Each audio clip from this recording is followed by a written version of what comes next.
What I want to talk to you about today is some studies I've been doing over the last several years about teens and technology, which I call the children of the digital revolution, and with an asterisk you can't fool. From the great T-Rex song, kind of paraphrasing there a little bit.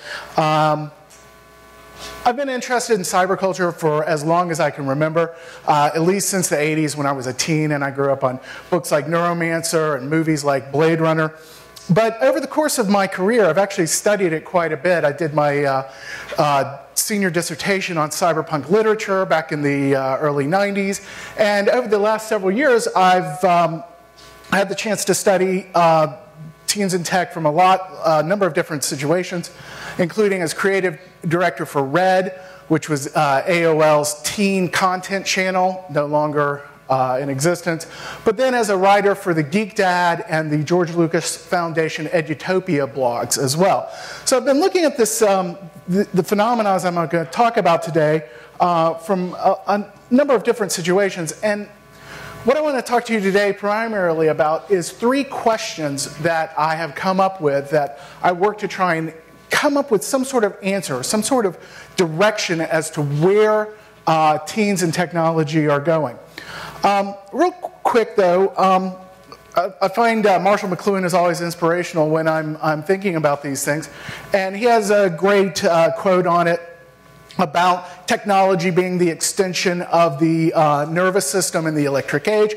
But the important thing here is that he says this is not about comparison with previous generations. This is not about judgment. This is simply about where things are. Not good or bad, but where things are. So to put it a little bit more succinctly, though, I think Nine Inch Nails said, I beat my machine, it's a part of me, it's inside of me. And that's the direction, the big direction things are going these days. Now, it's not like, we're literally inside of the machine like some geek, or we're becoming some sort of cybernetic, hottie like in cyberpunk literature. All teens these days are becoming cybernetically linked to each other. So let's do a little quick timeline here, a little tech timeline, the last 25 years of teen society. 25 years ago in one more little quote, a little inspirational quote from Marshall McLuhan.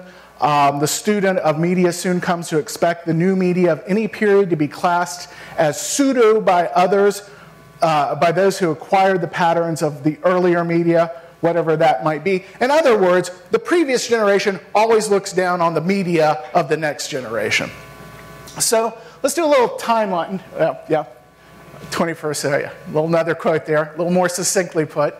Let's look at our timeline. 25 years ago in 1988, the music player of choice was the Sony Walkman. The game system of choice was the Nintendo Entertainment System, NES. But back then, home PCs were unlikely, not impossible, but not very likely in 1988. Few teens especially had access.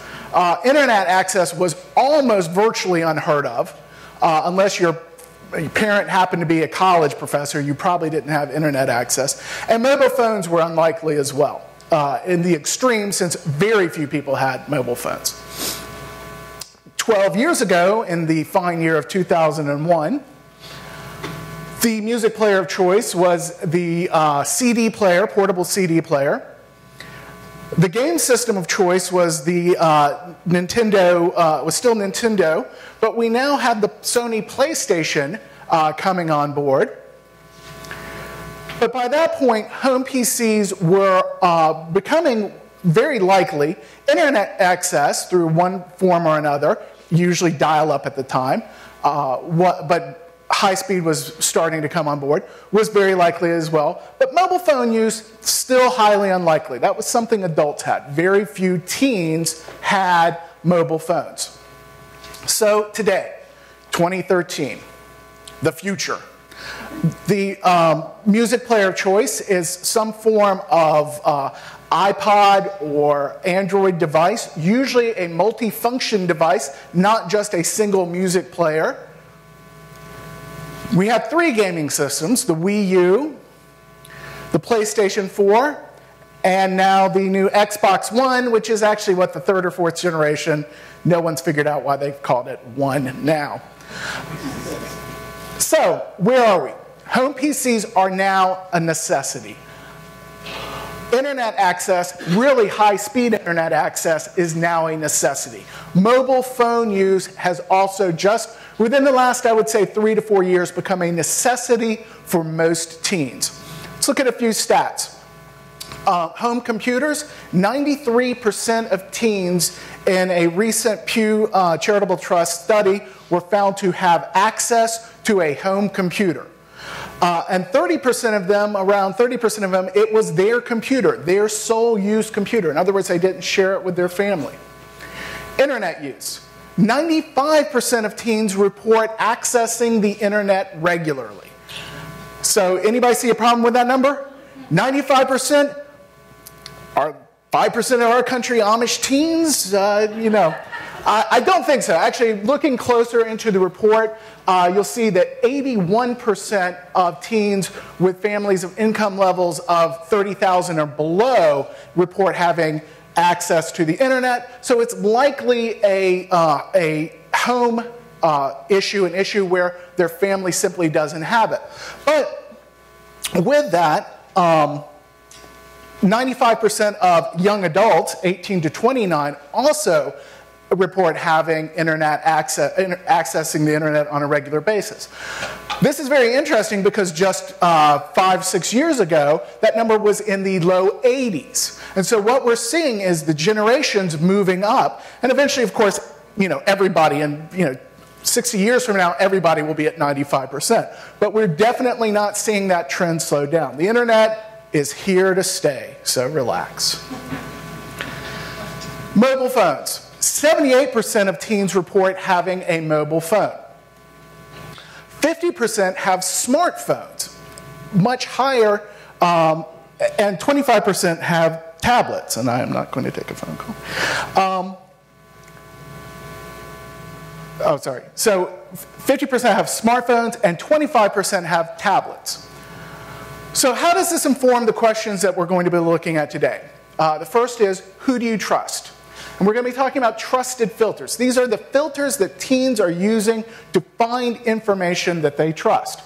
Bo Lotto, a philosophical thinker, said that the brain evolved to do one thing, to take what is uncertain and make it certain. And that's what we're doing with the internet. We're trying to take this uncertain landscape that we are presented with on a daily basis and try to make some sort of sense out of it. And teens are especially susceptible to that because they don't have the experience that we have.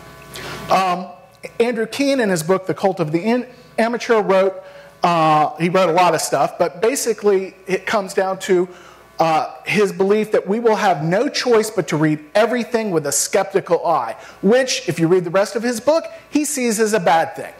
I disagree. I think that is a great thing, or a good thing, depending. When I was growing up in the 1970s, this man was the trusted filter of my parents especially, and of myself at the time. Walter Cronkite, in case you don't recognize him, he was the most trusted name in news. Every night at 6 p.m., we turned on the CBS Evening News, and we watched Walter Cronkite, and we received our news. Over the last 40 years, though, a lot has changed, starting with cable CNN, but the proliferation of news sources has fragmented to such an extent that we get our news from a variety of different sources, some more reliable, some less. Can anybody guess, though, today who is the most reliable name in news? Who is considered, especially amongst teens, the most reliable name in news? Jon Stewart. Would y'all stop with the... Yes, Jon Stewart. No, not Anderson Cooper. Anderson Cooper. No, these two guys. Really, Colbert and Stewart are now the most trusted names in news. And this is important because really they don't report news. What they teach is skepticality. They teach kids to view news, to view information with a jaundiced eye. Not to trust everything they see simply because they were told it. Now, we're in a bit of a weird situation now because people want to believe. We want to believe what we see. Gaining trust is actually really easy. A lot of people think it's hard. It's not. A recent study by demos.co.uk found that 1/3 of 12 to 15-year-olds believe whatever they find on the internet is true, regardless. If it's on Google, it must be true. Google is their trusted filter. Even more surprisingly for the designers out there, 15% don't even consider what they're reading. They consider what it looks like. If it looks truthful, if it looks accurate, then they believe it. Gaining trust is easy, but keeping trust is hard because the teens are becoming increasingly skeptical through sources like Stewart and Colbert about everything that they see. They're getting BS detectors implanted in their heads on a daily basis, and they're learning more and more after each scandal, after every WikiLeaks revelation, after every politician who's been shown to be snorting crack. Well, I guess you don't snort crack, but anyway, you get the idea that they can't believe everything that they see. So they're beginning to trust sincerity. They're beginning to have a better feel for the sincerity of what is being said and increasingly skeptical of just believing everything they're told. The next question, how do I learn? They want to be the prime movers. They want to be the people who are making the decisions. In effect, they want to create their own world. Douglas Rushkoff, another inspiration for me, has an excellent book called Program or Be Programmed, where he says that if you're not the one doing the programming, you're going to be the one who is programmed. So we want to create our own realities. But we don't want to be disenfranchised from the rest of the world. We don't want to just simply go off into our own little virtual worlds. We want to share that with everybody. Now, to do that, oftentimes we look to idols. We look to symbols to help us build that reality. Hannah Montana being one. And kids all through the 90s were very much into building their own realities online, usually through some sort of symbol, some sort of idol like a Hannah Montana. But the problem is sometimes our idols go astray and they become very hard to follow. And this image becomes indelibly emblazoned in our memories for the rest of whatever. In another study from the Pew Charitable Trust of teachers, though, teachers agreed overwhelmingly that digital technologies allow students to share their work with a wider and more varied audience. And not quite as many, but still an overwhelming amount, believe that the digital tools encourage greater collaboration among students. And we're seeing this every day in this little phenomena called Minecraft. Who in here is familiar with Minecraft? Who in here has a 12-year-old who spends at least 2 hours a day playing Minecraft? Yeah. So it is amazing. And these are graphics 20 years ago I would have laughed off the screen. I would have said, this is horrible. My kid is addicted to this and plays all the time. Why? Because he can create his own world and interact with others. Now, this is at odds with the Second Life, if you remember Second Life back, where you could create your own world and you could interact with people, but it all seemed rather purposeless. The genius of Minecraft is it gives everything a purpose. And the other thing is kids like purpose. Now, this is true even in the offline world, where kids want to not only interact through the digital space, but they do still enjoy interacting in a real world scenario. This is actually my daughter's gaming group, role-playing gaming group. I'm the game master. I run the game. If you've ever played or heard of Dungeons and Dragons, it's like that. We actually play a game called Call of Cthulhu, though.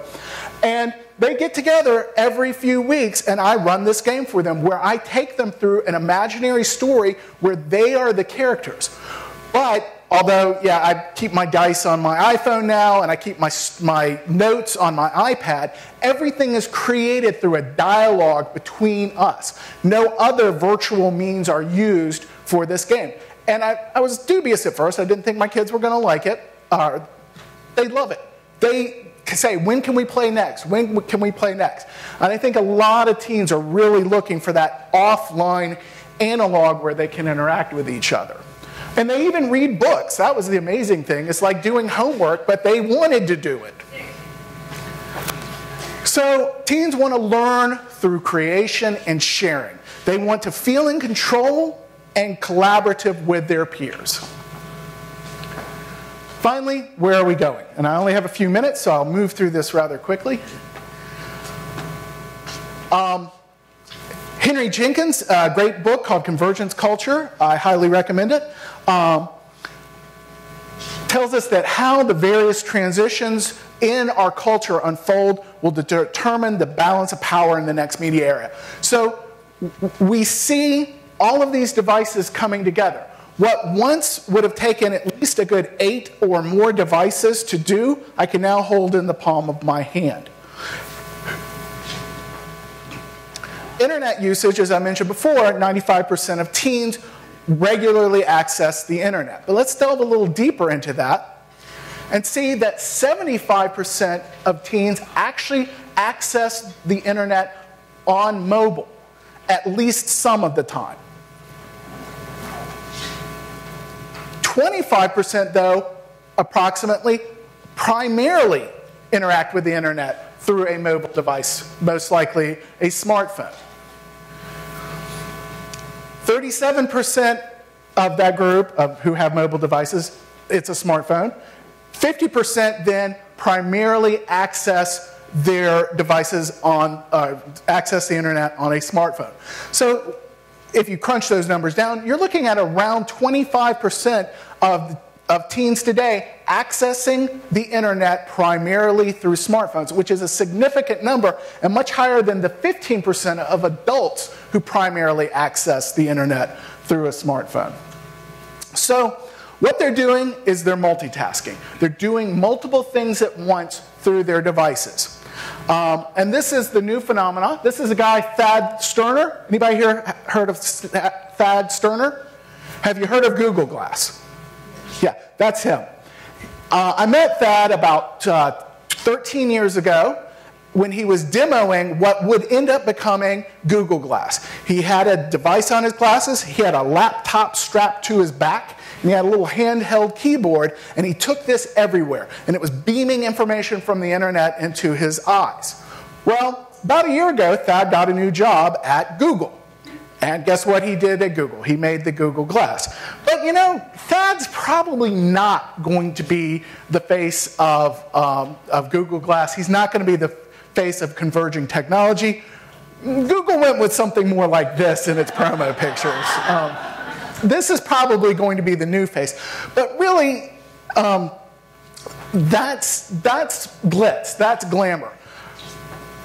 What teens are going to want is they are going to want their information everywhere. The web isn't going to be a place you go, it is going to be a place that is all around you. Google Glass may be the answer to that. Google Glass may be the way that we keep the internet with us everywhere we go. I don't know. I know there's going to be a lot of cultural resistance to Google Glass for a variety of different reasons, not the least of which is privacy, examples of which we've been seeing in the last few weeks. There's a huge difference between wearing a pair of glasses that can capture an image of you or a video of you without your knowledge and somebody holding their phone up. You know someone is taking a picture of you when they do this. If they're reading their phone, they're down here. If they're taking a picture, it's up here. Google Glass takes that distinction away and eliminates that, that privacy barrier. We are in a period of profound transition, though, as we go between we adapt these new technologies into our everyday life. As we go from a phone that we use to talk to a phone that becomes everything that we need to get through our daily lives. Is this the origin of a new species? A lot of people think so. That's where we get the term singularity from, that eventually teens, that future generations will find it as difficult to understand what we say today as we do understanding a pre-literate society, a society before there was writing. Whatever, though, new communications will evolve and it will change the way in which we think.